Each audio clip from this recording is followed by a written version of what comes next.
Veteran opposition leader and former Prime Minister Raila Odinga left an indelible mark in the nation, making it one of the country's most significant events of 2025, given its impact in the country's politics.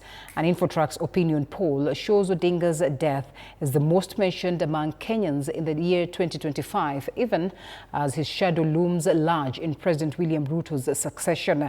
TV47's Apollo Kamau takes us down the memory lane in October on Kenya's 72 hours death that brought an entire nation to a standstill.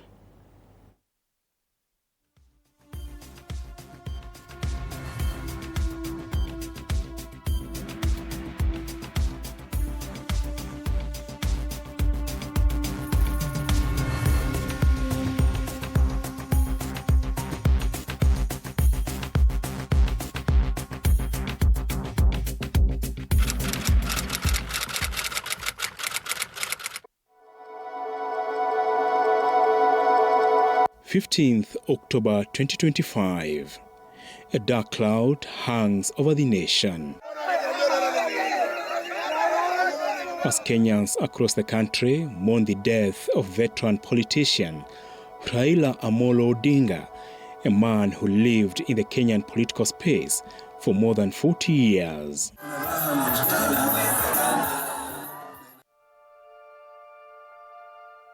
Fellow citizens, it is with deep sorrow that I inform the nation of the passing on of the Right Honorable Raila Odinga, our former Prime Minister, Kenya's foremost statesman. President William Ruto, in a live televised address, broke the news from State House, Nairobi, flanked by Odinga's older brother Oburu Odinga, Deputy President Kithure Kindiki, and a section of leaders allied to the broad-based government. In honor of the Right Honorable Raila Odinga's extraordinary contribution to our nation, I have declared a 7-day period of national mourning, during which the national flag shall fly at half-mast across the Republic of Kenya and in all our missions abroad. To millions of his diehard supporters in Kibra, Kondele, Bondo, Luo Nyanza, and across the country, Baba's death was hard to imagine and too painful to bear or accept.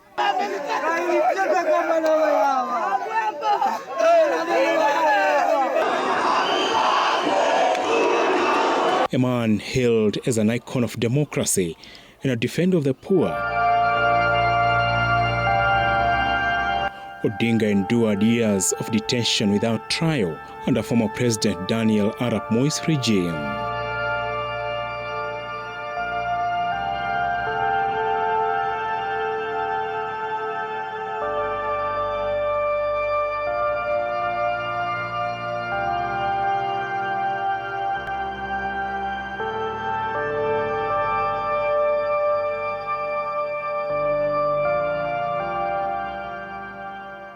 At his Bondo home, the road leading to the homestead became impassable, even on foot. This is a sea of mourners, and vehicles fought for space to pay their last respects.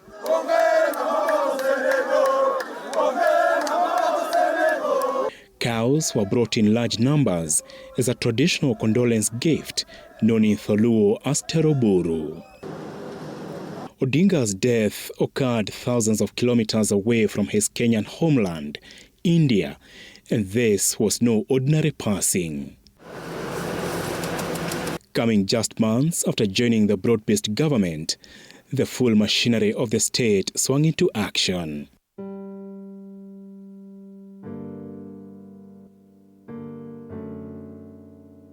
A high-level government delegation led by Prime Cabinet Secretary Musalia Mudavadi traveled to India, where Odinga succumbed to a heart attack, to retrieve his body for burial back home.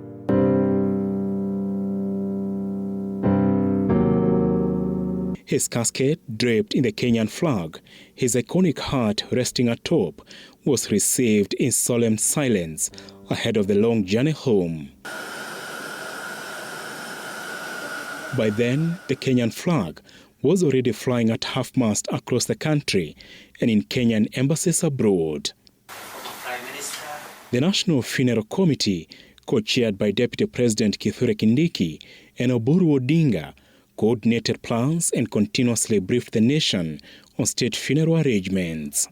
The body will be taken to Bondo for an overnight stay before burial on Sunday.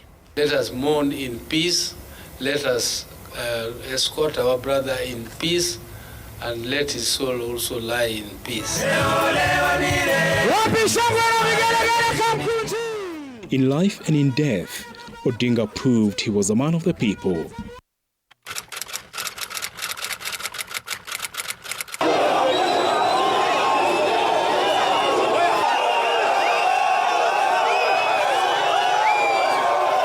That reality was laid bare at Jomo Kenyatta International Airport, where a sea of humanity awaited his return, despite elaborate state funeral plans led by President William Ruto. The surging crowd overwhelmed airport protocols and stormed the landing area, a first in Kenya's history.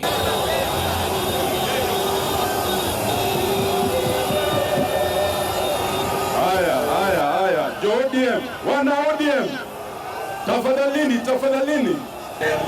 We want to honor Baba.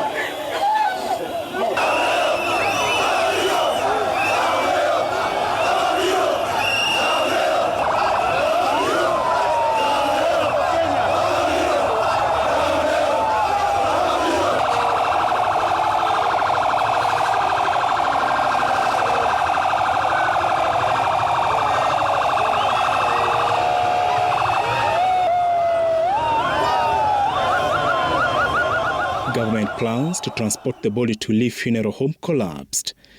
The Kenya Airports Authority was forced to suspend operations at JKIA as mourners thronged the runway, some even hugging military officers. Planned viewing at Parliament buildings was also cancelled amid chaos. The convoy diverted to Kasarani Stadium, where even more drama unfolded.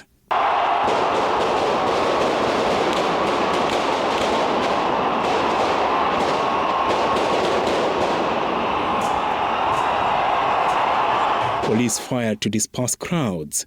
One person was shot, 3 others died, and several sustained injuries before calm was restored.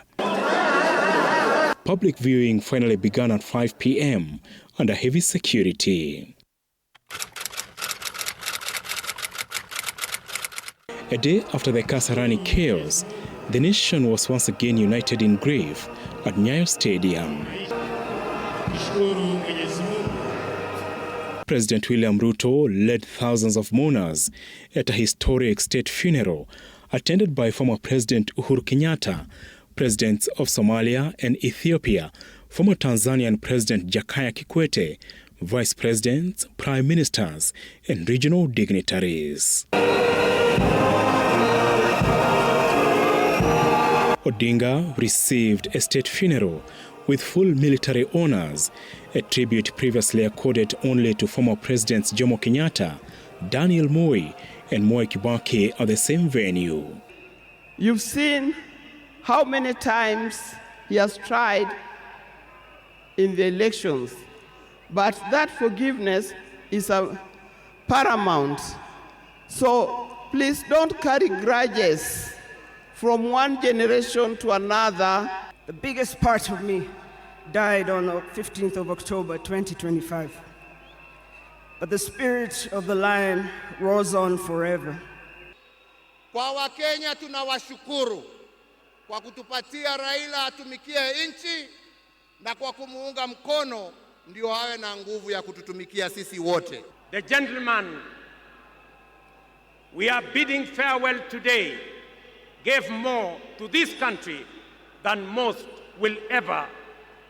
He endured years of imprisonment, exile, and political struggle for not the privilege of power, but for the principle of service. He bore the scars of his struggles with dignity and calm poise, and turned pain and suffering into purpose.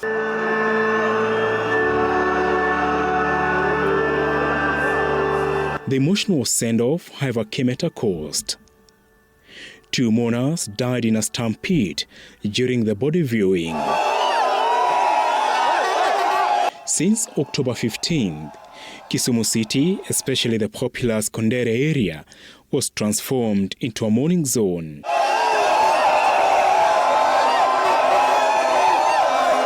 Candlelit vigils were held every night until burial.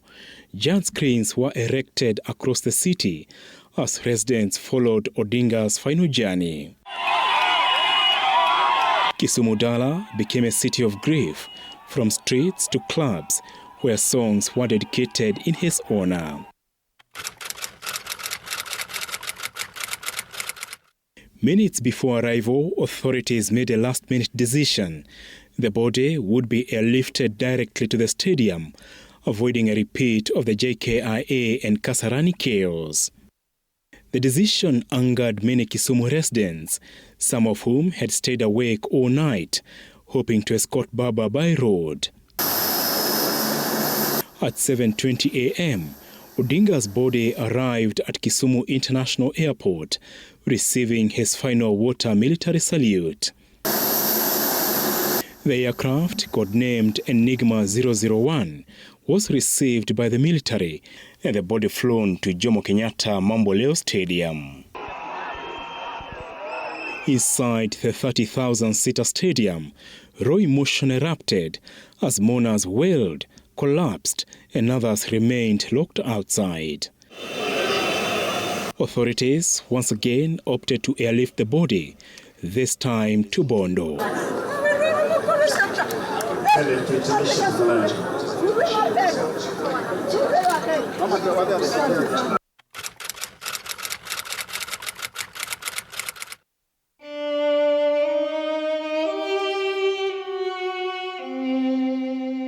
An era comes to an end. The man who towered over Kenya's political landscape for 4 decades, opposition leader, prime minister, kingmaker, freedom fighter, political prisoner, known fondly as Baba, Tinga, Agwambo, Jacom, Rao, Nyundo, Arap Mibei, and the people's president, was ready for his final journey.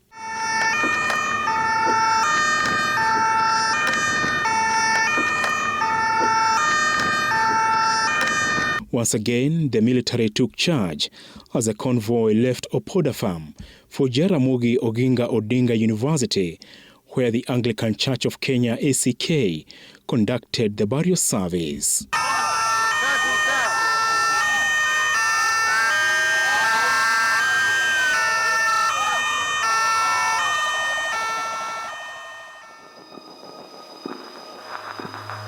Amid tears and chants of joy, President Ruto, Deputy President Kithure Kindiki, former President Uhuru Kenyatta, Nigerian President Olusegun Obasanjo, family members and thousands of mourners paid tribute under the scorching Bondo sun.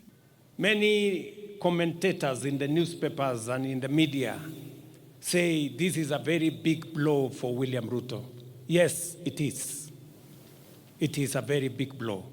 Asanteni kwa kutupa kiongozi ambaye amesaidia kuunganisha hii nchi. Asanteni sana. I've lost a brother. I've lost a friend. I've lost a confidant. I've lost a co-worker in the vineyard of Africa. Yet, even in death, Odinga's legacy stirred debate over the power vacuum in Luo Nyanza, ODM's future, and its place in the broad-based government ahead of 2027. Mimi Sifuna sitakuwa baadhi ya wale ambao watachangia kuangusha chama cha Raila Amolo Odinga.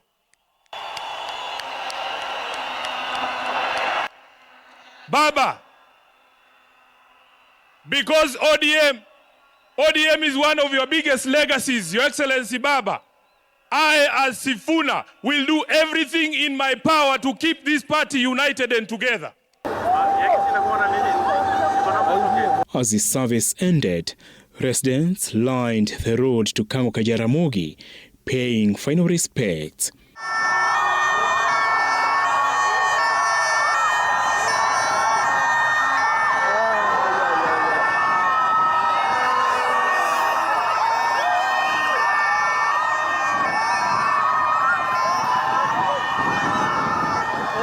Lord, have mercy.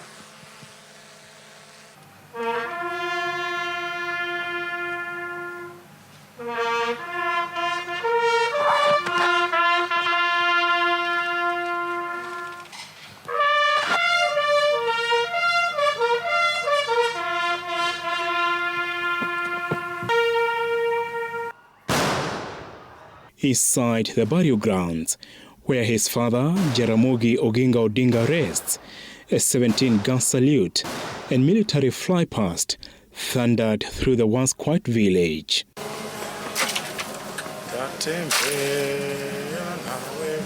In the end, the man who never sat on the throne, yet commanded millions, was laid to rest, dust to dust. But his spirit echoes on and will echo even louder as the 2027 general election approaches. Abdul Kamau, TV 47.